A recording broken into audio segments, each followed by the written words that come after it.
The movie A-E-I-O-U, A Quick Alphabet of Love, begins with Anna in a dimly lit room, separated by glass from a different room, when 5 men are brought in holding signs with the letters A-E-I-O-U. The men are of different statures. Anna is asked to identify a criminal, but she lets the inspector, Greg, know that she cannot find him among them. He isn't fully buying it, and he reminds her that it is a crime to falsely accuse or protect a criminal. As they leave the station, Inspector Greg informs Anna that they will find the criminal. In the next scene, Anna narrates, talking about the role Adrian plays in Everything the Man with the Letter A. The scene shifts to show Anna walking down a street when a thief snatches her bag and runs off with it. The owner of the store comes out to check on her. Lee, a passerby, runs to her from across the street with her boyfriend out of concern, and promises to get the bag back to Anna. They run after the thief and corner him in an alley. When she catches up to him, at first it's just her and the thief, his face masked by darkness, making Lee feel eerie and a bit frightened, as he might be dangerous. But the brave girl doesn't back down, demanding that he returns the purse. He gives it to them, and they let him go, partly afraid he might attack, since the darkness that covers him means they don't really know what they could be getting into.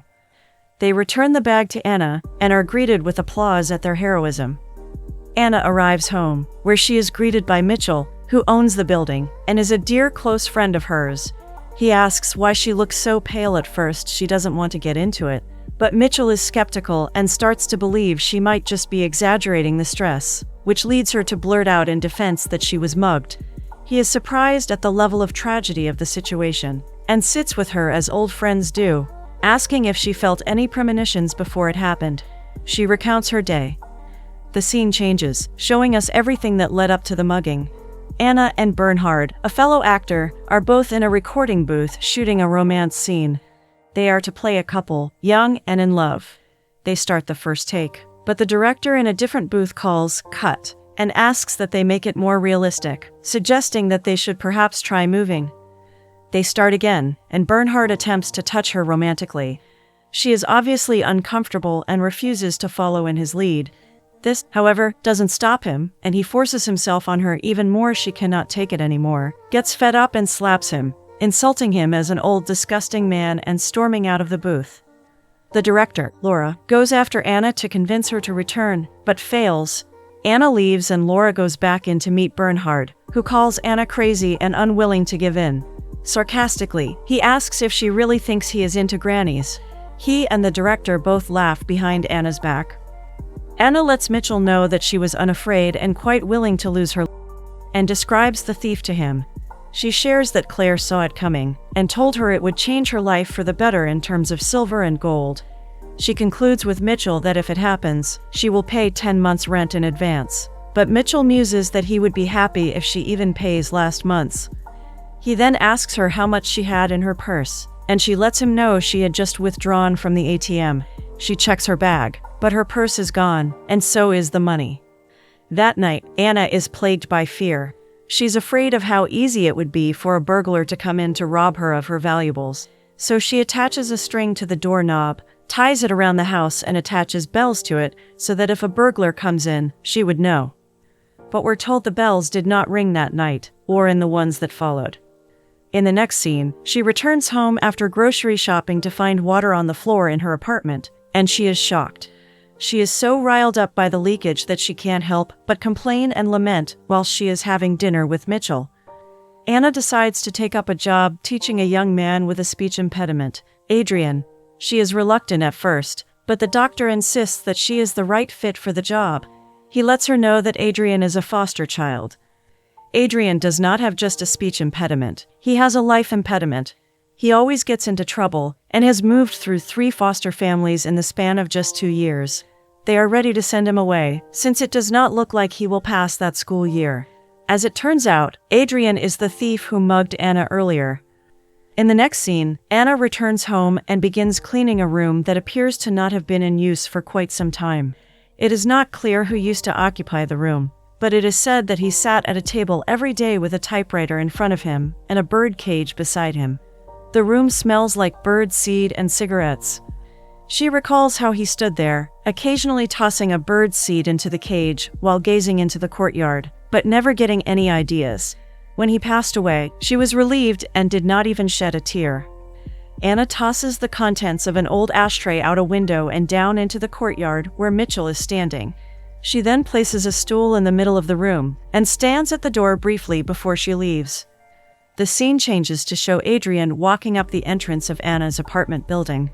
On his way up, he looks at the amount of stairs he has to climb and begins to leave when he meets Mitchell, who asks if he can help him with anything, and he says he is looking for Anna. Mitchell indicates it's one more floor. When he gets to Anna's apartment, she welcomes him robotically. She then requests for him to go into the yellow room and wait for her. He takes off his shoes and looks into the closet briefly, but does not take off his jacket. He goes into the yellow room. When she joins him, she goes through the script she is to help him learn, speak, and act with. Anna does not care for the script, and wonders why they choose to constantly reinterpret and recreate the musty old works. She believes they have a lot of work to do, and he says he knows his lines already. She agrees, but says that once he is on stage he will forget his lines. She explains that if he knows the movement, he will know and remember the script. Adrian says that all they do is go on stage and recite the script. She sarcastically praises the director, but refuses to accept it as her problem. She needs to teach him how to speak, and he insists that he can already speak, to which she says she needs to teach him to speak in a way that people will understand. She then asks him if he knows what a vowel is, and then goes on to explain that there are vowels and there are consonants. She continues to explain vowels, stating that a vowel is the sound made when the air exhales, leaving the mouth unhindered. She explains vowels starting with I, and explains that I cannot be hindered, and is used in everyday speech. She then explains that to pronounce H, the air is slightly hindered, thus making it a consonant. She asks him to place his hand on his throat to feel the difference in the pronunciations. He has trouble pronouncing them, but when he stands, he gets it right. Anna goes on to explain that every sound comes from a part of his body, and they perform some exercises to show him. The lesson goes well, and Adrian does everything Anna asks of him. Sometimes she praises him, and at other times, she points out that more work needs to be done. But it all sounds hopeful to Adrian, as if he is not a piece of shit with no chance, but a man who met with a woman. Someone that talks to him about letters and places her hands on his shoulders, which he loves. Time passes quickly. Anna stops the lesson to ask what time it is, and they realize it is way past the time for lessons. She leaves the room and returns with her bag, the one he snatched, and he recognizes it. He rushes to leave after they schedule their appointments for Tuesdays and Thursdays. She asks him when the performance is scheduled for, and he says he will ask. Adrian stops on the stairs to tie his shoelaces just as Mitchell is returning to his apartment. Mitchell briefly glances at him and goes inside. The scene shifts back to Anna's apartment, where she is standing on a stool to retrieve cigarettes from a box up on the shelf. The voiceover signals that she placed the box up there to reduce her smoking, and from there she looks down to see her kitchen, and it pleases her. Anna is seen cooking in her kitchen when the doorbell rings. She pulls open the door to reveal Adrian munching on a snack in the hallway. He asks what time their meeting for the next day is scheduled, and she reminds him that it is at 4. He makes a funny face as he inhales the aroma of her cooking from the doorway, but she doesn't invite him in and shuts the door behind her as she walks back in. In the next scene, she says a sentence, and he repeats after her. He misses a comma in the sentence, and she points it out, saying there should be a pause. He repeats the sentence, this time acknowledging the comma. After he does that, he gets hungry and wants soup, referring to the soup from the day before. As she cooks the soup, he asks why she has never made a movie with Quentin Tarantino, if she is so famous. She smiles but says nothing. She plays an interview in which she calls out the sexist comments of the 2 male interviewers, who had an unhealthy interest in discussing her body in relation to her age and her sex appeal. Adrian, as if bored, gets up and walks around the living room, first fiddling with lights, and then the film stops playing. He goes back into the kitchen when the soup is ready. Anna asks if he smokes, and if he will be fine with her smoking while he eats. She reaches to the top of the shelf to get the cigarettes, and shares with him the fact that she keeps them up there so she does not smoke so much. She catches him craning his neck to look under her skirt, but does nothing. The next day, they continue the lessons. They do a brief vocal exercise, with him holding a candle making a sound. After that, they play a game she calls focus, aim, shoot. The scene changes to Adrian in school, on stage rehearsing for the play. He attempts to say his lines, but does not say them properly, and so the other actresses on stage giggle. In the next scene, he arrives at Anna's apartment building, and she buzzes him in. On his way up, he says hi to Mitchell, and when he gets up to her apartment, she is waiting with a smile by the door. He goes in and she closes the door behind them. When they get into the room, he asks for her to sit down on the stool in the middle of the room. When she does, from his jacket he pulls out 2 colorful birds, which startle Anna but also excite her. The birds fly around, perching on Adrian and Anna. They both laugh happily till they are on the floor, lying down face to face. The narrator's voice returns and says they spoke about time, and he tried them all out. All the myriad voices of people, from all places and of all ages. He asked her why it was so important to her to be so aware of time, and she reminded him that she is older than he is, and probably does not have as much time left. She foreshadows their love story, because in the back of Anna's mind is the looming knowledge that their relationship is unacceptable and not proper. Adrian is used to impropriety. He has never lived a fair life, so he doesn't believe that society's rules apply to him. He doesn't think Anna has lived one either, but he doesn't say this. Instead, he interrupts her, saying he is not growing any younger either, and who knows, altogether his life could be shorter than hers, and measured by the actual distance from start to finish, he could be older than her. The scene changes, and they leave her apartment and go outside with no idea where they are headed. She asks him what he would like to do, and he asks her the same question, but she points out that she asked him first. They both insist on knowing what the other would like to do, and go back and forth. The narrator returns, saying they could not decide what to be for each other. They did not want to lie, but did not know what the truth was either. There were no stories that they could compare to their own, and isn't a love story always about that? We identify with it, we reenact it, and we enjoy feeling that we are just like everyone else. The scene changes to show them shopping together. When they are done, they walk out, and on the street as they walk past shop windows, Anna points out bags that she likes, but does not stop to buy them. But Adrian does, and when he brings it to her in the mall, he asks her to discard the old one, likely feeling ashamed about stealing it. He wants to do something nice to make up. They walk back to Anna's apartment, and on the way, Mitchell, sitting in a coffee shop, sees them and appears upset by it. When they return home, Adrian asks what happened to her husband, and she shares with him that he then flings open the apartment door and the closet door, waving and gesturing as if he is chasing someone or something out of the house, perhaps the spirit of her late husband. After that, he goes into the kitchen and embraces her from behind, and she turns around to face him, crying into his shirt when the door shuts on its own. She cries for a bit before she asks him to leave. In the next scene, she is seated at a table in the kitchen, but goes into the living room and pulls open the windows. Adrian is outside on the street, and she calls him in. When he rushes upstairs, she offers him hot cocoa. He believes he imagined all of it, and she isn't truly there, because it is exactly the way he wishes it would be. She says they should get to work, and as she walks to the room, he sweeps her off her feet and carries her in his arms. The scene briefly fades to show him on stage in front of an audience, but fades back to show him with Anna in the room. She shares that the script is done, and he has gotten better, because he speaks clearly and she understands him. She adds that although he mumbles, everyone else does too, and most importantly, he is believable. He asks if she thinks anyone would laugh at him because he looks strange, and she says no. And he asks if his clothes also look normal, and she responds in the positive, but adds that if he wants, she can give him one of her late husband's suits, but he refuses it. In the next scene, the play is staged, and although he deviates from the original ending planned, he does well and receives applause for his performance. His teacher comes forward to ask Anna if she enjoyed the performance, and although she does not reply, she is excitedly clapping. Mitchell says they enjoyed the play. After the play, she leaves with Mitchell and returns home. She goes into the room where they had their lessons, and takes off the alphabet she glued to the walls. The scene changes, and she is sitting in the kitchen when the doorbell rings.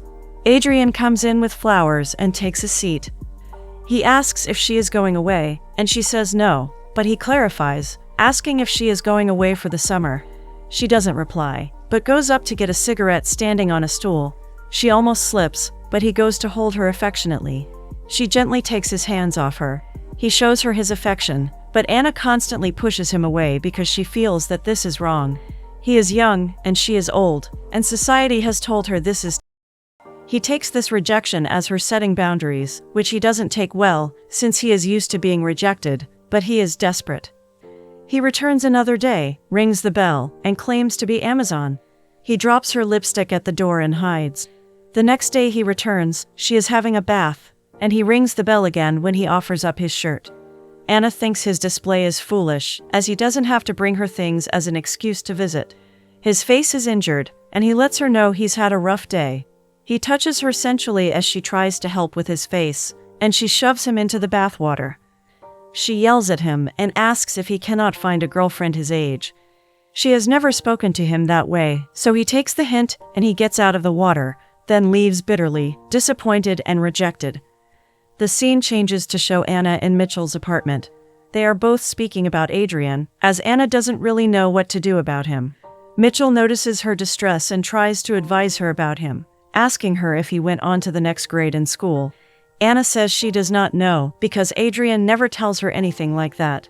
Mitchell suggests to her that maybe she should try asking him. As if a light bulb moment simply went off in her head, she finally has a reason to go look for him. She goes to Adrian's school, but finds that they are closed for the holidays. But she manages to find out Adrian did not pass, and finds Adrian with 3 other boys his age, smoking on a staircase. They look pathetic, and Anna can see that. She voices out to them about how it is easy to believe that whatever you put your mind to, you will achieve, because they teach them that the world belongs to them. She wants Adrian to know that it does not matter that he failed, and he spits in her face, but she curses at the school. She doesn't reprimand him, but calls him a star. Adrian has always been led to feel like a failure, but for once in his life, he has met someone who believes in him. After she reveals this to him, she simply leaves, and Adrian stands there embarrassed. She returns home, and is shown drinking and dancing in her apartment when she hears Adrian screaming her name from down in the street. He's lying on the ground, drunk. She speaks to him through the intercom, asking him to leave, but he begs and apologizes. She packs her bags to leave and goes downstairs. He follows her. She withdraws money from an ATM, and they board a train. The train ride is long. They both fall asleep together in different positions, holding each other closely. When they finally wake up, they drink water, and he takes her hand in his.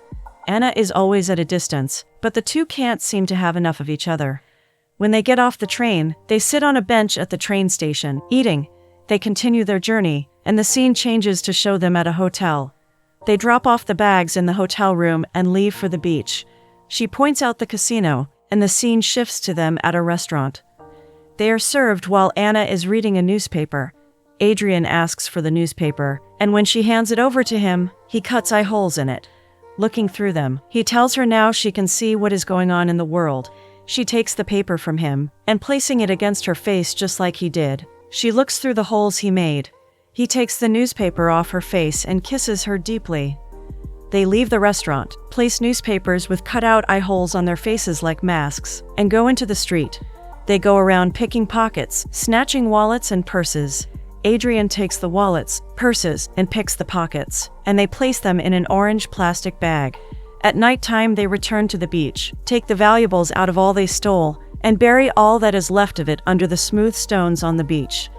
Adrian gets up and strips down to his briefs as Anna watches, and then gets up to follow suit. He helps her take off her dress, and they both strip completely and run into the water. They swim for a while, and then run through the empty streets back to the hotel, completely. It is breathtaking for both of them as Anna begins to live life a little on the edge.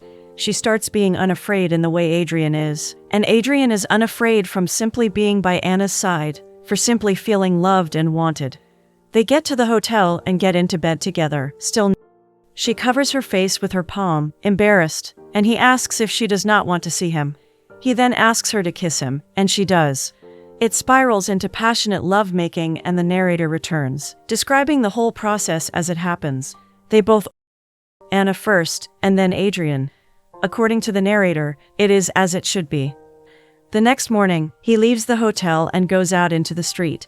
He steals from a pastry shop to eat, and leaves when he triggers an alarm. As he goes on, he comes to the entrance to another hotel and takes a jewelry box from the luggage of a woman loading into a taxi. He goes into the hotel with it, but realizing he cannot unlock it, throws it down from the balcony so it breaks open, spilling its contents all over the floor. He returns to the hotel and places the food and newspaper beside her, with the bag of stolen jewelry as well. She tries on the jewelry and it fits perfectly. He then joins her in the shower once again. They both get dressed and head out to a casino. They refuse to let Adrian in, but he asks her to go in anyway.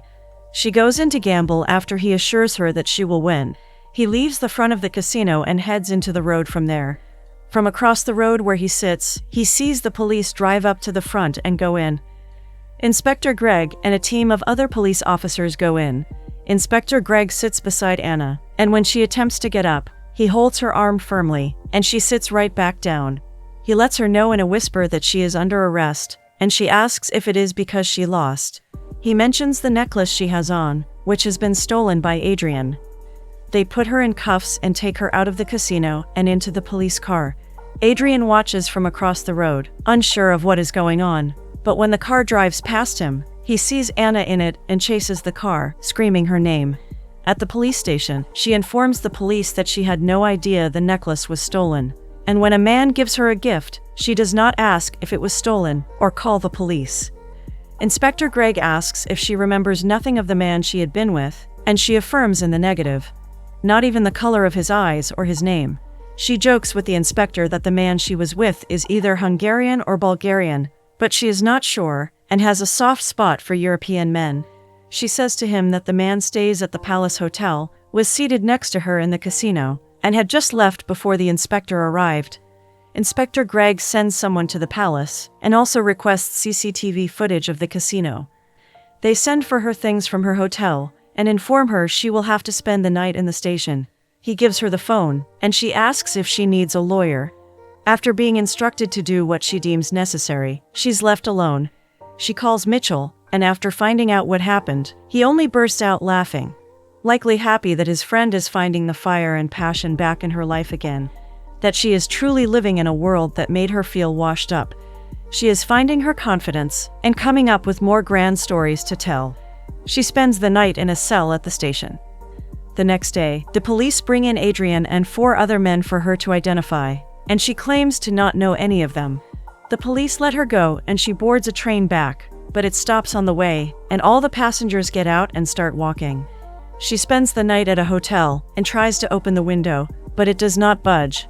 She speaks to the hotel staff, and they insist it stays locked for security reasons. Anna is infuriated, filled with stress and anxiety. She is also likely worried about Adrian. The next day she arrives in Frankfurt. Mitchell picks her up from the train station, and she embraces him in tears. She returns to her apartment and finds Adrian lying on the floor. She can't believe her eyes when she sees him. He smiles at her and she smiles back, leaping towards him before the movie finally ends.